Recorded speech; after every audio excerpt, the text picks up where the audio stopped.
আসসালামু আলাইকুম। আশা করি সকলেই ভালো আছেন। সিভিল সার্জনের কার্যালয়ের নিয়োগ বিজ্ঞপ্তি। তো আজকে আমরা দেখাবো যে সিভিল সার্জনের কার্যালয় নেত্রকোনাতে যে নিয়োগ বিজ্ঞপ্তিটা প্রকাশ করা হয়েছে, সেইটা সম্পর্কে আজকে আলোচনা করা হবে। এখান থেকে পদের নাম, পদসংখ্যা, জাতীয় বেতন স্কেল, শিক্ষাগত যোগ্যতা এই বিষয়গুলো নিয়ে আলোচনা করব। সর্বশেষ কিভাবে আপনি আবেদন করবেন, A to Z প্রসেসটাই আমরা দেখে দেওয়ার চেষ্টা করব। এবং পাশাপাশি বলবো বাংলাদেশের আরো বেশ কিছু জেলাতে সিভিল সার্জনের কার্যালয়ের নিয়োগ বিজ্ঞপ্তিগুলো চলমান আছে। তো কোন কোন জেলায় সিভিল সার্জনের কার্যালয়ে নিয়োগ বিজ্ঞপ্তি চলমান এগুলো যদি আপনি জানতে চান তো অবশ্যই ভিডিওটা শেষ পর্যন্ত দেখতে হবে। তো যারা হচ্ছে নেত্রকোনার আছেন তারা কিন্তু আবেদন করতে পারেন। এখানে কিন্তু বেশ কিছু পদসংখ্যা আছে। 108 জন নিবে শুধুমাত্র একটা পদে। এছাড়াও কিন্তু অনেকগুলো পদসংখ্যা এখানে আছে। তো আমরা এখান থেকে দেখব। তো এই আবেদনটা শুধুমাত্র নেত্রকোনা জেলার যারা স্থায়ী বাসিন্দা আছে শুধুমাত্র তারাই করতে পারবে। তো আমরা এখান থেকে শুরু করব পরিসংখ্যান বিধি 1 নম্বর থেকে। তো তার আগে আমি বললে অবশ্যই আমাদের চ্যানেলটাতে সাবস্ক্রাইব করে রাখবেন। সকল ধরনের সরকারি বেসরকারি জব রিলেটেড যে ভিডিওগুলো আছে সবার আগে কিন্তু আমরাই পাবলিশ করে দিই, আমরাই কিন্তু জানার চেষ্টা করি এবং আমরা পাশাপাশি আবেদনের প্রসেসটাও দেখে দিই এবং আপনি চাইলে আমাদের থেকেও আপনি আবেদনটা করে নিতে পারবেন। এক্ষেত্রে আমরা আমাদের হোয়াটসঅ্যাপ নাম্বারটা দিয়ে রাখবো এখান থেকে। তো এই নাম্বারে যদি আপনি যোগাযোগ করেন সেক্ষেত্রে কিন্তু আপনি আমাদের মাধ্যমেই আবেদনটা করে নিতে পারবেন। আমাদের একটা হোয়াটসঅ্যাপ নাম্বার, শুধুমাত্র হোয়াটসঅ্যাপে টেক্সট করতে হবে, ফোন দেওয়া যাবে না, এটা একটা পাবলিক নাম্বার। শুধুমাত্র আপনি যদি হোয়াটসঅ্যাপে এসএমএস দিয়ে বলেন যে নেত্রকোনা জেলা সিভিল সার্জনের কার্যালয়ে আবেদন করব, সেক্ষেত্রে কিন্তু আমরা আপনার আবেদনটা যে তথ্যগুলো লাগে সুন্দর করে নিয়ে আবেদনটা করে দেবো একদম নিখুঁতভাবে। কারণ আবেদন যদি আপনার সঠিক না হয় আপনার কিন্তু পরবর্তীতে বেশ কিছু প্রবলেম হবে। এমন হতে পারে যে সিলেকশন থেকে আপনার এসএমএস আসবে না। এমন হতে পারে যে মৌখিক পরীক্ষার সময় আবেদনের সঙ্গে আপনার ডকুমেন্টের মিল না থাকার কারণে বেশ কিছু সমস্যায় পড়তে হয়। ওই জন্য আপনি একজন ভালো দক্ষ অপারেটর দ্বারা আবেদনটা করে নেবেন। 01775830312 এই নাম্বারে হোয়াটসঅ্যাপে আপনি যোগাযোগ করবেন। তো এখান থেকে আমরা দেখবো আবেদনটা আপনি কিভাবে করবেন এবং আবেদনটার এখানে প্রসেসটা জানবো, কে কোন পদে আবেদন করবেন এই বিষয়টা নিয়ে আলোচনা করব। 1 নম্বরে আছে পরিসংখ্যানবিদ 8 জনকে নিয়োগ দেওয়া হবে। 14তম গ্রেডের এটা। কোনো স্বীকৃত বিশ্ববিদ্যালয় হতে পরিসংখ্যান, গণিত, অর্থনীতি বিষয়ে ন্যূনতম স্নাতক ডিগ্রি অথবা সমমান ডিগ্রি থাকলে আপনি আবেদন করতে পারবেন। অর্থাৎ অনার্স অথবা ডিগ্রি থাকলে আপনি আবেদন করতে পারবেন পরিসংখ্যান, গণিত, অর্থনীতি বিষয়ে যদি আপনার সাবজেক্ট থেকে থাকে। দেন আমরা 2 নম্বর যে পদটা দেখব, স্টোর কিপার পদ 7 জনকে নিয়োগ দেওয়া হবে। কোনো স্বীকৃত শিক্ষা বোর্ড হতে এইচএসসি পাস করা থাকলে আপনি আবেদন করতে পারবেন। তো এরপর আমরা দেখবো এটা এখান থেকে 3 নম্বর যে পদটা, অফিস সহকারী মুদ্রাক্ষরিক, কম্পিউটার মুদ্রাক্ষরিক 14 জনকে নিয়োগ দেওয়া হবে।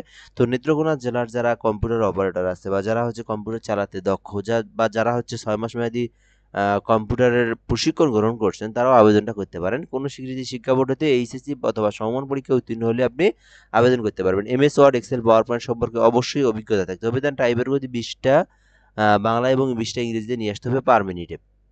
তো খুবই স্বাভাবিক বিষয়, এটা কিন্তু আপনারা নিয়ে আসতে পারবেন। তো 4 নাম্বার যেটা দেখবো, বিগ একটা সার্কুলার, সবথেকে বড় সার্কুলার যেটা পরিকল্পনার অধীনে, যেটা স্বাস্থ্য সহকারীতে 108 জনকে নিয়োগ দেওয়া হবে। 108 জনকে স্বাস্থ্য সহকারীতে নিয়োগ দেওয়া হবে। তো চাইলে আপনি আবেদন করতে পারেন 108 জনের যে সার্কুলারটা, 16তম গ্রেড 9,000 থেকে 22,000 টাকা বেতন স্কেল। তো যারা আবেদন করবেন আমাদের এই হোয়াটসঅ্যাপ নাম্বারে যোগাযোগ করতে পারেন। স্বাস্থ্য সহকারীতে যারা আবেদন করবেন, এছাড়াও যে কোনো পদে আবেদন করতে চাইলে আমাদের হোয়াটসঅ্যাপ নাম্বারে যোগাযোগ করতে হবে। তবে অনুরোধ, দয়া করে শুধুমাত্র আবেদন করলে আপনি হোয়াটসঅ্যাপে যোগাযোগ করবেন। অন্যথায় কোনো কিছু জানার থাকলে বা কোনো কিছু জানতে চাইলে কমেন্ট বক্সে কমেন্ট করবেন। আমরা অল টাইম 24 ঘন্টার মধ্যে 19 থেকে 20 ঘন্টায় অনলাইনে থাকি। আদারওয়াইজ আমরা হচ্ছে রাত 1টা থেকে রাত 2টা 3টার পর থেকে 7টা পর্যন্ত অনলাইনে থাকি না। এর বাইরে আপনি যে কোনো সময় কমেন্ট করলেই কমেন্টের উপর রিপ্লাইটা আপনি 5, 10, 15 মিনিটের মধ্যে আপনি পেয়ে যাবেন। সো জানার থাকলে কমেন্ট বক্সে জানাবেন। শুধুমাত্র আবেদন করলে হোয়াটসঅ্যাপে আপনি যোগাযোগ করবেন। তো গাড়ি চালক 4 জনকে নিয়োগ দেওয়া হবে। তো এটা আমি যেটা বললাম, স্বাস্থ্য সহকারীতে 108 জনকে নিয়োগ দেওয়া হবে 16তম গ্রেডের। তো স্বাস্থ্য সহকারীতে এইচএসসি পাস করলে আপনি আবেদন করতে পারবেন। স্বাস্থ্য সহকারীতে এইচএসসি পাস করলে আপনি আবেদন করতে পারবেন।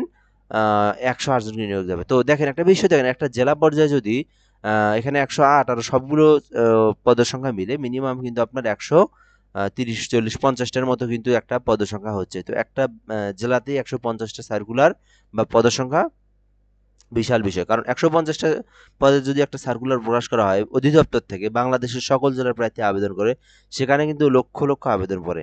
সেক্ষেত্রে আপনি যদি আপনার জেলায় যদি একটা আবেদন করেন, সেক্ষেত্রে কিন্তু আপনার কনটেস্টটা অনেক হারেই কমে যায়। সো এজন্য আপনি অবশ্যই আবেদনটা করা উচিত সকলকেই। নেত্রকোনা জেলার যারা এইচএসসি পাস করছেন স্বাস্থ্য সহকারীতে অবশ্যই আবেদন করবেন। তো গাড়ি চালক 4 জনকে নিয়োগ দেওয়া হবে, 8ম শ্রেণী পাস। ল্যাবরেটরি অ্যাটেন্ডেন্ট 2 জনকে নিয়োগ দেওয়া হবে। তো এছাড়াও এখানে যে বিষয়গুলো দেখবো এখান থেকে শুধুমাত্র নেত্রকোনা জেলার স্থায়ী বাসিন্দা হতে হবে, স্বাস্থ্য সহকারী পদের ক্ষেত্রে সংশ্লিষ্ট সাবেক ওয়ার্ড বা সংশ্লিষ্ট ইউনিয়নের স্থায়ী বাসিন্দা হবে। তো এই বিষয়গুলো একটু বলে দেই, এগুলো আবার না বললে আপনারা বিভিন্ন প্রশ্ন করবেন ওখানে। আমি একদম নিখুঁতভাবে বলে দিচ্ছি, সুন্দরভাবে বুঝিয়ে দিচ্ছি, আপনারা এই বিষয়গুলো দেখে নেবেন। তো এখানে ১ নাম্বার যেটা সেটা হচ্ছে স্বাস্থ্য সহকারীতে নেত্রকোনা জেলার বাসিন্দা হতে হবে এবং স্বাস্থ্য সহকারী যে ১০৮ নম্বর পদ আছে এই ক্ষেত্রে যদি আপনি আবেদন করতে চান তো সংশ্লিষ্ট ইউনিয়নের স্থায়ী বাসিন্দা বা ওয়ার্ডের আপনার স্থায়ী বাসিন্দা হতে হবে।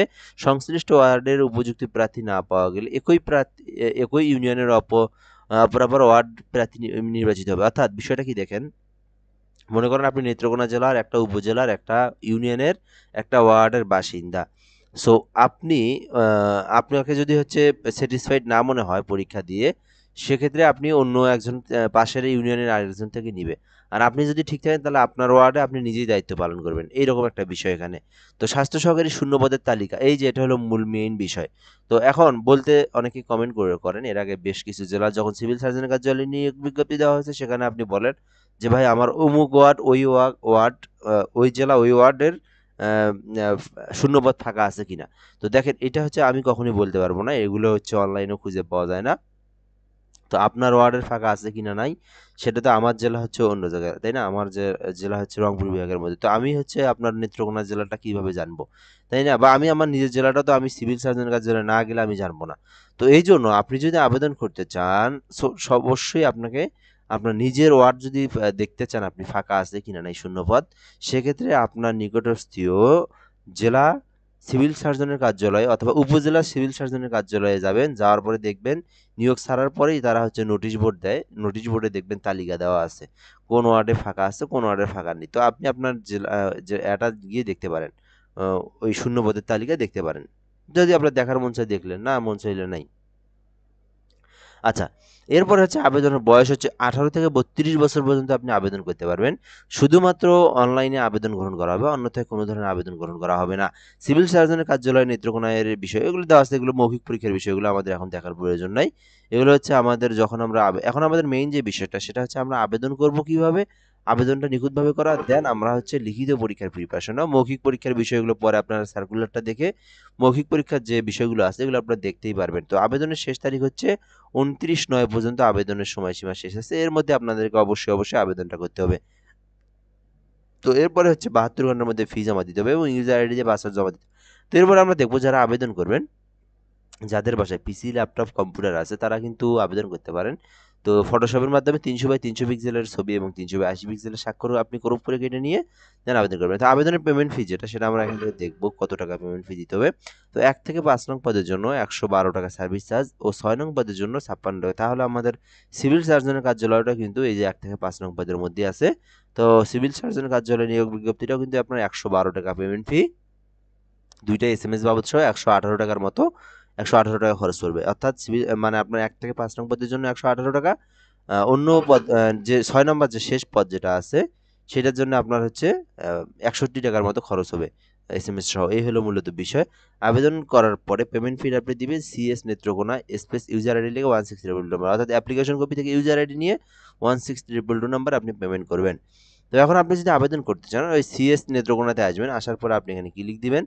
ক্লিক দেওয়ার পরে আপনি এখান থেকে অ্যাপ্লাই নাও ক্লিক করে আপনি আপনার যে পদে আবেদন করবেন সেই পদে আবেদনের আপনি ক্লিক করে নো করে দিয়ে সকল ইনফরমেশনগুলো পূরণ করে দিবেন। তো অবশ্যই আমি বলবো যারা নতুন একবারই তাদেরকে তারা হচ্ছে আবেদনটা একজন দক্ষ যারা আবেদন করে থাকে তাদের থেকেই করে নেওয়া দরকার বা প্রয়োজন।